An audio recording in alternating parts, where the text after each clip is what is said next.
কি করছি এই দেখ, আলু ঝিরঝির করে ইয়ে করে নিয়েছি, গ্রেট করে নিয়েছি, গাজরটাকেও গ্রেট করেছি, আর পেঁয়াজ কুচিয়ে নিয়েছি, কাঁচা লঙ্কা কুচিয়ে নিয়েছি। এখন নুন আর হলুদ দিয়ে ভালো করে একটু চটকে নিচ্ছি, নিয়ে আর এইবার এ দেখ কড়াইয়ে তেল দিয়ে দিয়েছি, এবার অল্প বেসন দেবো, দিয়ে তেলে ভাজা বানাবো, দারুণ খেতে লাগবে জানিস তো। একটু সামান্য আদা কুচিয়ে দিয়েছি, মানে কুচিয়ে বলতে ওটাও গ্রেট করে দিয়েছি। আর এইভাবে জল দেবে না? না, এতে আর জল দেবো না, এতে আলুর যে রসটা আছে না ওতেই হয়ে যাবে। ধুয়ে নিয়েছি আলু গাজর সব ধোয়া, কিন্তু এটা একটু শক্ত শক্ত মতন মাখবো, মেখে করবো জানিস তো।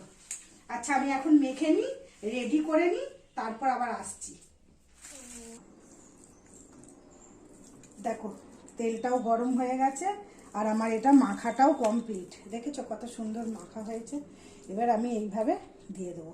এটা মুখরোচক, বেশ ভালোই লাগে, মুড়ি দিয়ে, তারপরে ভাত দিয়েও ভালো লাগবে,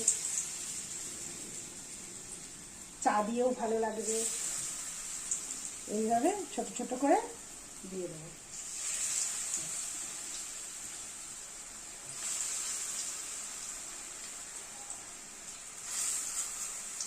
একটু গ্যাসটা কমিয়ে দিই।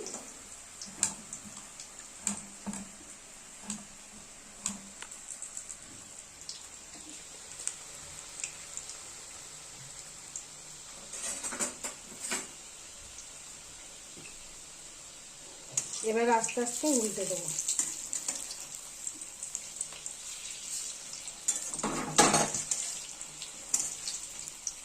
তেলটা একটু বেশি দিয়েছি, বেশি মুচমুচে হবে। একটু অল্প তেলে করলে এটা একটু ট্যাবড়া ট্যাবড়া মতন হবে, অতটা এ হবে না। আর এটা ফুলবে ভেতর থেকে কত সুন্দর। ভেতরের যে আছে আলু গাজর পেঁয়াজ ওগুলোও সুন্দর করে সেদ্ধ হয়ে যাবে, আর মুচমুচে হবে। এইভাবে আমি সবকটা ভেজে নেব। দেখো আমার তেলে ভাজা রেডি। এই দেখো কত সুন্দর লাগছে, দেখো। দেখো এবার আমি তুলে নেব, আর এইভাবেই সবকটা ভেজে নেব। এখন তবে আসি, টাটা।